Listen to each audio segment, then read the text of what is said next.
Welcome back to the classroom. My name is Mr. Wong. Today we'll be explaining one of the physics exam papers, question 28 with 5 marks of the 2018 paper. This answers module 5, inquiry question 3. Okay, I'm doing this recording under a tremendous amount of rain, so if you hear a little bit of thunder or rain in the background, that's what's happening here. So we have a radius of the moon. There's that. The moon's mass is 7.35, 10 to the power 22. In this question, ignore the moon's rotational and orbital motion. A 20 kg mass is launched vertically from the moon's surface at a velocity of that value there. Show that the change in potential energy of the mass is moving from the surface to an altitude of 500 kilometers is this. Okay, so change in GPE would be GMM over R negative negative GMM R like so.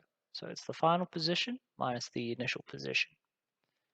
So we have 6.67 times 10 to the power of 11. We have the mass of our moon. We have the mass of the mass over a distance. Our final distance is 174,000 kilometers plus the 500. And so make sure you convert those into meters. You could just add them together first if you would like. And then plus gravitational constant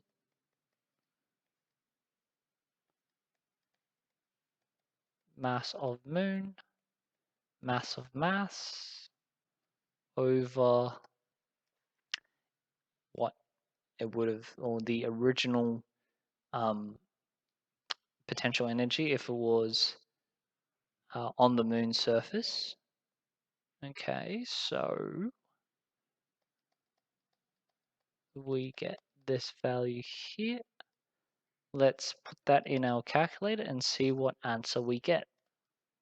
So we get negative 4,377,1875 plus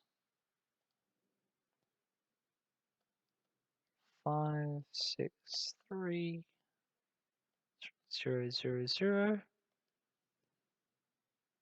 So the change in potential energy we have is 125,781.25 joules.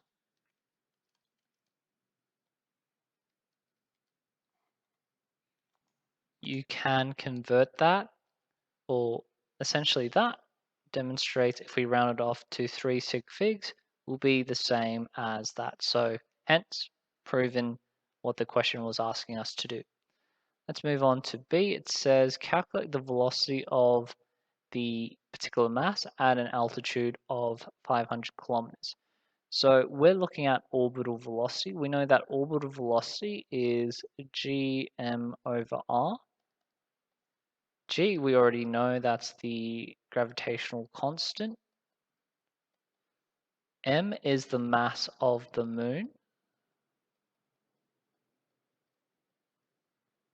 And we know that the radius of its orbit, same as what we had originally. Okay, and all we have to do is now plug it into our calculator. So we have a velocity as such. Obviously, it's a very big number, so we're going to round it off to 3 significant figures, because if we look at the answers in response up here, gives us in 3. We'll also do a similar thing.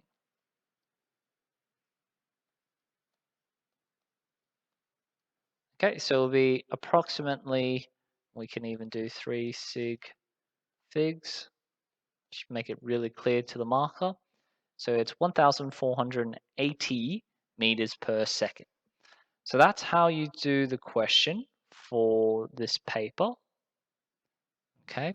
If you found this video useful in guiding and explaining through how to do it, please hit that like button.